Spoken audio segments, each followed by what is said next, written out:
Well, the King and Queen have touched down in Rome, marking the start of their historic four-day state visit to Italy's capital. This trip comes just weeks after being admitted to hospital following complications from his ongoing cancer treatment for the King. Despite that, the monarch is said to be in good spirits as he begins a busy week of royal engagements. For more, we're joined by ITV's royal editor Chris Shipp live in Rome. We've just got some new photos of the King and Queen. Tell us what's on their schedule over the next few days.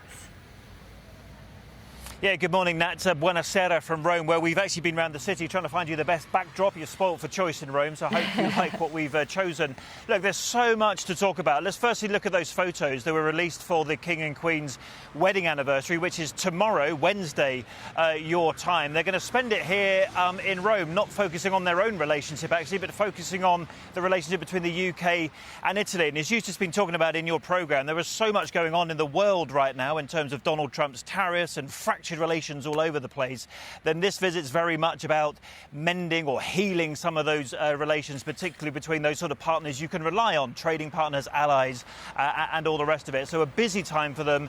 Conversations with the head of state, a big state banquet, again on their wedding anniversary, and meetings with the Italian Prime Minister Giorgia Meloni. So a lot for them to do. And as you mentioned, the King's doing that just, 10 days after we had that hospital scare for him involving his cancer treatment. Yeah, they won't meet the Pope, will they?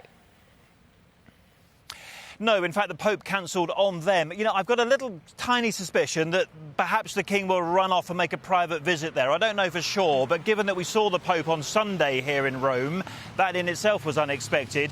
I wouldn't completely rule out a private meeting happening at some point, but the actual official state visit, because remember, Vatican City is a separate state, and the state visit to Vatican was actually cancelled by the Pope because of his ongoing convalescence. So let's just see, but at the moment, that's not on the schedule. OK, Chris Shipp in Rome. Buonasera. Here's Chevo.